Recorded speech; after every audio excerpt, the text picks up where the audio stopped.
I'm 81 years old now.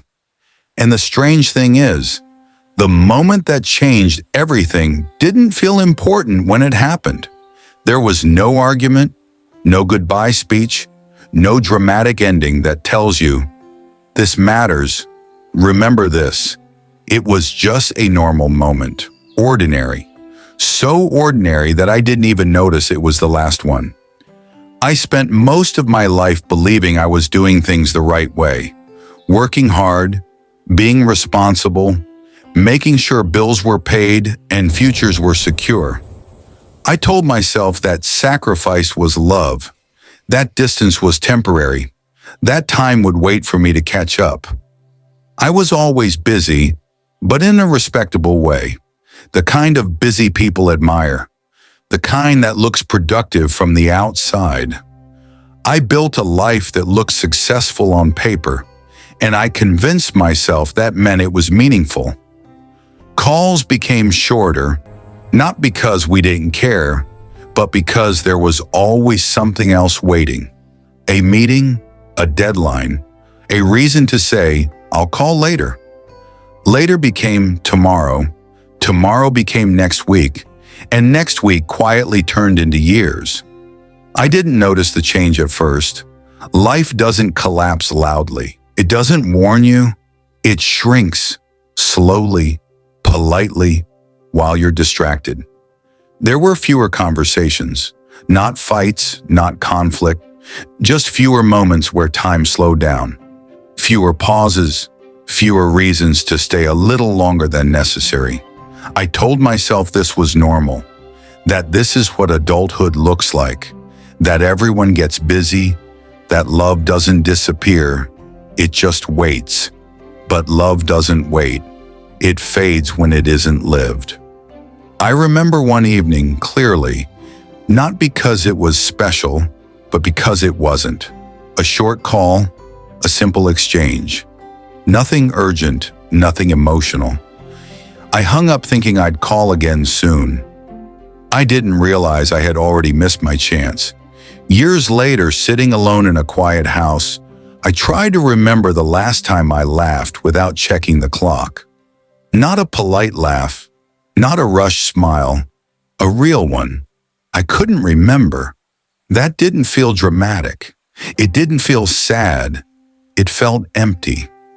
That's when awareness arrives, not like regret, but like clarity you didn't ask for. You realize how much you added to your life, responsibilities, goals, routines, and how quietly you removed the things that once made it feel full. Not because they stopped mattering, but because they didn't feel urgent. Urgency is the enemy of meaning. It convinces you that what matters can wait, that people will always be there, that moments repeat themselves. They don't. Busy seasons don't end. They replace each other. One goal becomes the next. One task pushes the last memory further away. And one day you realize you've been living efficiently, but not deeply. The most painful memories aren't the ones filled with loss.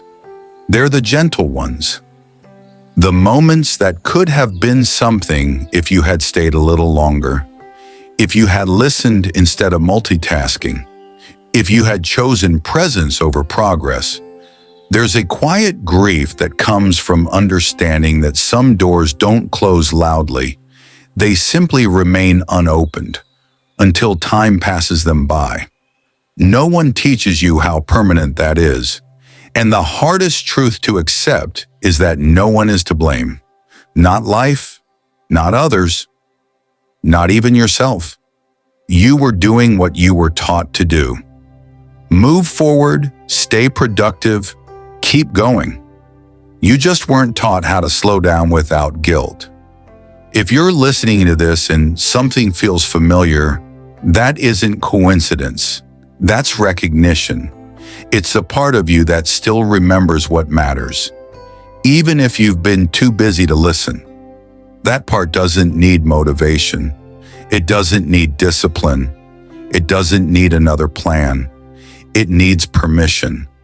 Permission to sit without distraction.